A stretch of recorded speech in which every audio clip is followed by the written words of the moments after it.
부산 안성교회 오늘의 밥 시간입니다. 7월 29일 월요일 오늘의 밥은 예레미야 40장 1절로 6절 말씀입니다. 사령관 느부사라단이 예루살렘과 유다의 포로를 바벨론으로 옮기는 중에 예레미야도 잡혀 사슬로 결박되어 가다가 라마에서 풀려난 후에 말씀이 여호와께로부터 예레미야에게 임하니라.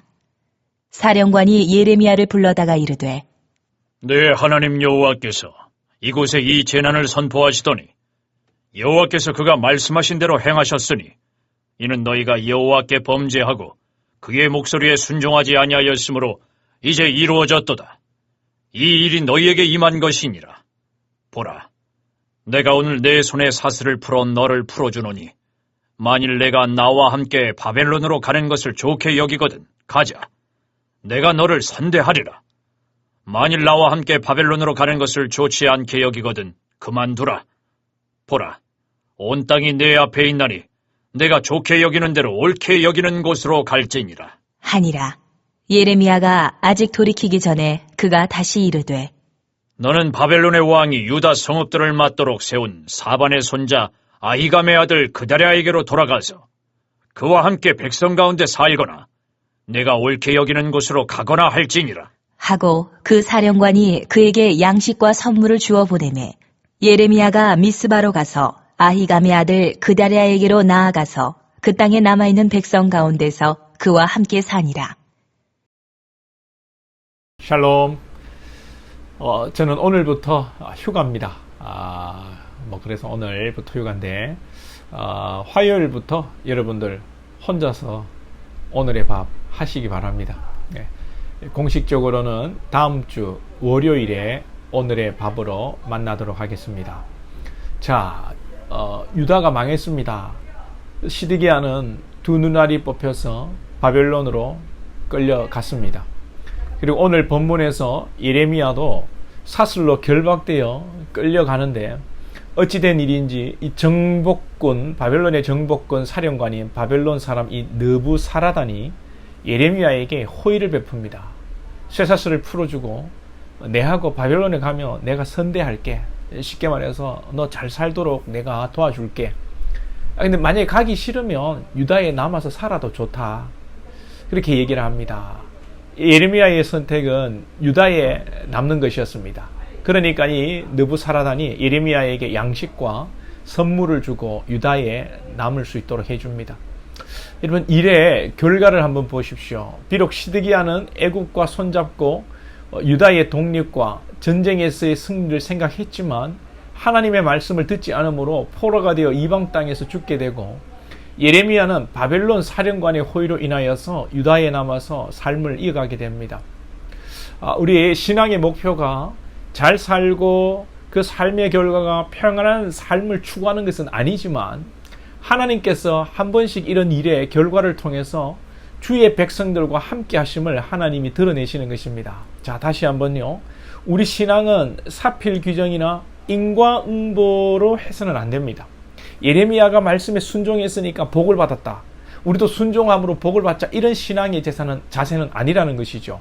우리에게 무슨 선한 것이 있겠습니까? 우리가 우리의 행함과 의로움으로 어떻게 복을 받을 수 있겠습니까?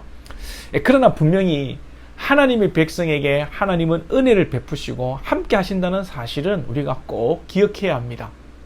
그것도 오늘 이방 사람 바벨론의 정복군의 사령관을 통해서라도 하나님은 예레미야에게 은혜를 베푸십니다. 여러분, 놀라운 사실 아니겠습니까? 저와 여러분이 늘 하나님의 은혜를 입는 사람들이 될 수 있기를 축복합니다. 예레미야는 바벨론으로 가면 잘 살 수 있습니다. 지금으로 말하자면 이 바벨론은 여러분 선진국 아니겠습니까? 그런데 예레미야는 그 제안을 거절하고 미스바로 가서 유다 땅에 남아있는 백성들과 함께 살겠다는 것입니다. 포로로 잡혀가지 않고 유다에 남아있는 백성들은 누구입니까? 이 예레미야 39장 앞에 보면 유력한 사람들을, 똑똑한 사람들, 잘 사는 사람들은 다 여러분 잡혀가고 소유가 없는 빈민들만 유다 땅에 남겨두었습니다. 예레미야는 이제 그 남은 자들 빈민들과 함께, 쉽게 말하면 별 볼 일 없는 사람들과 함께 그 땅에서 살아야 되는 것입니다. 예레미야가 이런 결정을 한 이유가 무엇입니까? 이것은 하나님의 백성들과 함께하는 것이 옳은 일이라고 생각했기 때문입니다. 편안함보다 힘들고 어려워도 자신이 가야 할 옳은 길이 무엇인가를 선택하는 예레미야의 선택이라고 볼 수 있죠. 여러분, 우리 모두는요, 편안하고 안락한 삶이 아니라 옳은 일을 따라 행하는 삶이 되어야 합니다. 성경에 등장하는 많은 인물들이 한결같이 편안함, 자기의 안위보다 하나님의 입장에서 옳은 일이 무엇인가를 따라 삶을 살았습니다. 요셉은 애굽의 총리 대신이 되었을 때에 자신을 이 애굽에 팔아버린 형들을 용서했습니다. 형들에게 당할 그 아픔을 보복할 수 있는 충분한 힘이 있었지만 악으로 갚지 않고 선으로 갚았습니다. 이것은 하나님이 보시기에 선한 일이고 하나님 보시기에 옳은 일이고 하나님께서 요셉을 애굽 땅에 먼저 보낸 이유를 생각하는 애굽에서의 그 요셉의 생각이었습니다.